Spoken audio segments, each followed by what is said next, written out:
Welcome to the deep dive. Today, we're really going to get into the 8 limbs of yoga, Ashtanga, right? Based on Patanjali's Yoga Sutras. That's the plan. Yeah, Patanjali's framework, it's foundational. Exactly. We want to sort of unpack what these limbs are, how they all connect, the whole philosophy. We've got some interesting sources lined up. Yeah, some good stuff from basic overviews to deeper commentaries and even some practical takes. Our goal here is really to understand this ancient system, maybe find some, fresh perspectives for you listening. Absolutely. And it all starts with Patanjali, maybe around the 1st to 3rd century CE. He didn't invent yoga, but he compiled the sutras. Right, the compiler. And he kicks it off with that famous definition. Yoga is the inhibition of the modifications of the mind stuff. Chitta vritti nirodha, basically stilling the mental chatter. Which sounds simple, but definitely isn't. Oh, definitely not. And the whole point, the ultimate goal he lays out is kaivalya. Kaivalya. Liberation, right? Saying the difference between Purua and Prakti. Exactly. Purua, the pure consciousness, the witness, and Prakriti, everything else, thoughts, emotions, the physical world, the whole cognitive machine, untangling those two. Okay, so it's a path to clarity. And these 8 limbs, they're not just thrown together, there's an order. Oh, very much so. It's a sequence. You generally progress from the outer, more concrete practices towards the inner, more subtle ones. It's like building blocks. Precisely. You start with ethics, then body, then breath, moving inwards.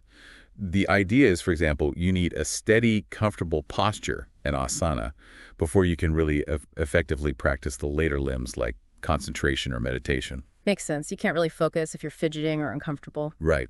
That physical stability supports the mental stability needed later on. It's all geared towards that final goal, disentangling consciousness from mental stuff. All right, let's list them out then. What are these 8 limbs? Okay, so we have yama, asana, pratyama, pratyahara, dharana, jhana, and samadhi. Yama and yama first.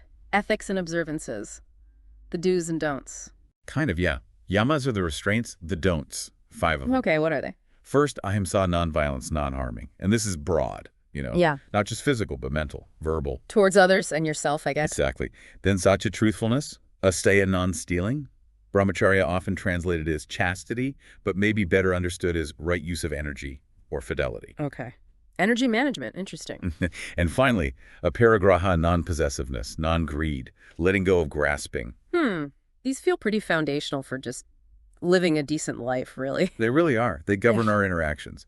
Then you have the niyamas, the duvs. These are 5 observances, more personal disciplines. Right, so yamas are outward and yamas inward. Generally, yeah. First is shacha, purity, cleanliness of body and mind. Santosha, contentment, acceptance. Finding peace with what you have. That sounds challenging. It can be. Then tapas, discipline, persistence, that sort of inner fire or austerity. Svadhyaya, self-study, reflection, maybe studying sacred texts. Getting to know yourself? And Ishvara Pranitana, which is often translated as surrender or devotion to a higher power, or perhaps to your own true self. Wow. So these first 2 limbs are entirely about ethical living and self-discipline, before any poses. Exactly. That sets the stage. Which brings us to the 3rd limb, asana, the postures. The bit most people probably think of when they hear yoga. But Patanjali's take was different, wasn't it? Very different. His definition in the sutras is basically just sthira sukham asanam. The posture should be steady and comfortable. Steady and comfortable. That's it. No mention of downward dog or warrior poses. Nope. The sutras themselves list 0 specific asanas. The main early commentary, the Bhāsya, mentions about 12 seated meditation postures. That's it. 12 seated postures. That's a world away from the hundreds we see today. It really is. It suggests the original focus was purely on creating a stable base for the real work, which was mental and spiritual, not about physical prowess or flexibility. Fascinating. So that stable seat, that asana, allows you to move on to the next limb. Precisely. Which is pranayama, breath control, or maybe breath liberation. Breath work. What's the idea here? It's about consciously regulating the breath, the inhalation, exhalation, and the pauses between them. Slowing it down, making it smooth, sometimes holding it. Why? What does that do? Well, the idea is that breath is linked to prana, the life force. By controlling the breath, you influence your energy, calm your nervous system, and crucially, you prepare the mind for deeper concentration. It follows naturally from a steady asana. Okay, steady body, steady breath. What's next? Pratyahara. withdrawal of the senses. Oh, turning inwards. This sounds like a big step. It really is. It's considered the bridge from the external limbs, yama, nyama, asana, pranayama, to the internal limbs. So how does it work? You just close your eyes. It's more than that. It's consciously pulling your awareness away from external stimuli. Like the sounds are still there, the sensations are still there, but you choose not to let your mind get hooked by them. You're drawing your energy and attention inward intentionally. Exactly. You're detaching from the sensory world to focus internally. Sure. Which leads directly into Dharan, concentration. yes, the run. This is where you actively hold your mind onto one specific thing. Could be your breath, a mantra, an image, a concept. Just holding it there without drifting off. That's the goal. It's Yeah. fixing the mind, training that focus, like holding a beam of light steady. Okay, so how is that different from Dhyana meditation, the next limb? They sound similar. They are related, but distinct. Dharana is the effort of holding focus, the initial binding of the mind to one point. You might still be aware of the effort, you might still slip. Right. Dhyana meditation is when that focus becomes effortless and uninterrupted. It's a continuous flow of awareness towards that object. Ah, okay. So Dharan is like pointing the flashlight. Dhyana is when the beam just stays there, smoothly illuminating the object. That's a good analogy. Shankara, the commentator, talked about dhyana as a continuous stream of identical thoughts about the object, whereas in Pharan, you might still be noticing different aspects of the object. It's deeper, more sustained. And that sustained flow leads to the final limb. Samadhi, absorption. Absorption. Sounds intense. What does that mean in this context? It's a state where the mind becomes so deeply absorbed in the object of meditation that the sense of a separate self observing the object starts to dissolve. It's a state of union, profound insight, and intense awareness. Wow. Are there different kinds? Patanjali mentions two main types: Sampranada Samadhi, which means absorption with support or with cognition. It still has some subtle mental content, Okay. and this has stages within it: Vitarka, reasoning; Vikara, reflection; Ananda, bliss; and Asmita, I amness. Like progressively deeper levels of absorption, but still with some subtle flavor. Like peeling layers of an onion. Sort of, yeah. Getting subtler and subtler. But then there's Asamprajnata Samadhi absorption without support or without cognition. This is considered the highest state beyond all mental objects, leading directly to that knowledge of Tarua. The pure consciousness itself. That's the idea. Okay, this whole eight-limb path is often called Ashtanga Yoga, but sometimes you hear the term Raja Yoga. How does that fit in? Are they the same thing? That's a good question. Historically, Raja Yoga, meaning royal yoga, often referred specifically to the goal, the highest state, Samadhi itself. Ah, the destination? Right, or the methods leading directly to it.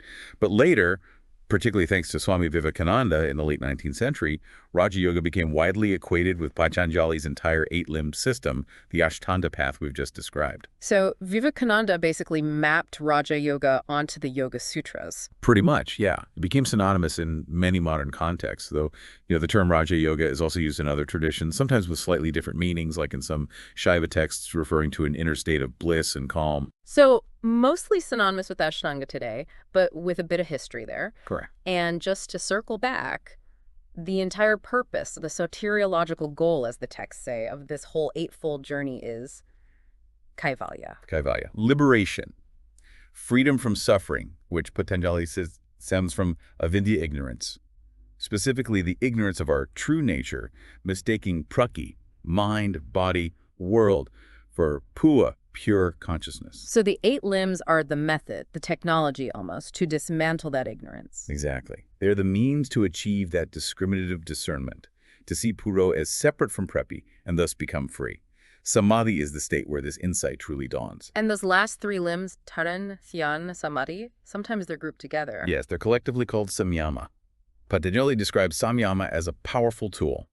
By applying this combined practice of concentration, meditation, and absorption to different objects or aspects of reality, one can gain profound knowledge, insight, even unusual abilities or siddhis. Siddhis, like powers. Well, yes, that's what the texts suggest, though often caution against getting attached to them. Yeah. But the ultimate aim of samyama is always kaivalya. Okay, wow. That's quite a journey from basic ethics to cosmic consciousness. It really is a comprehensive map of human potential from the ground up.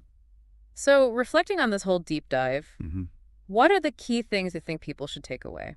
Well, I think one major takeaway is just how holistic this system is, right? Eh. It's not just about physical postures. Asana is limb 3 out of 8. Right. The ethical foundation, the mental discipline, it's huge. Absolutely. Yamas and yamas come first. And then the progressive inward journey through breath, senses, concentration.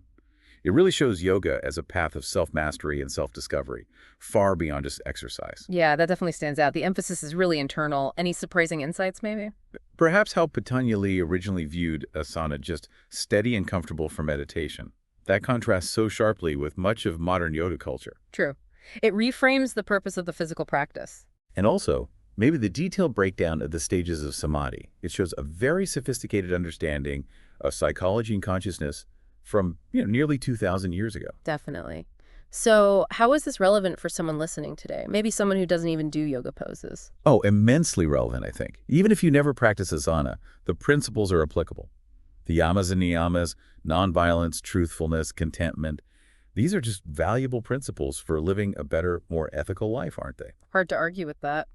And the later limbs speak to skills we all could use. Learning to manage our breath, to calm down, pranayama. Learning to withdraw from distractions sometimes, pratihara. Learning to focus our minds, dharana. These are powerful tools for well-being in our crazy modern world. Yeah, that idea from integral yoga about cultivating friendliness, compassion, delight, and disregard for negativity, the locks and keys. That feels like a really practical application of these ideas in daily interactions. Exactly. It's about actively managing your inner state regardless of external circumstances. That's Raja Yoga in practice, you could say. So this has been a pretty thorough overview, but obviously there's so much more depth. Oh, absolutely. We've barely scratched the surface. You could spend a lifetime studying just one limb. So for anyone wanting to explore more, Maybe pick one limb that resonated. If the ethics call to you, delve into the yamas and niyamas. If you're stressed, maybe explore some simple pranayama techniques, or just practice 5 minutes of mindfulness, focusing on your breath that's touching on dharana right there. See how these ancient ideas might fit into your life. it's about finding your own entry point into this path of self-awareness. Precisely. Okay, so maybe a final thought for everyone listening. As you go about your day, perhaps just notice your breath for a moment. That simple act, inhale, exhale. It connects mind and body, the inner and outer. A little reminder of this whole integrated system we've been talking about. A good place to start or return to. Thanks for this deep dive. My pleasure. Always fascinating territory.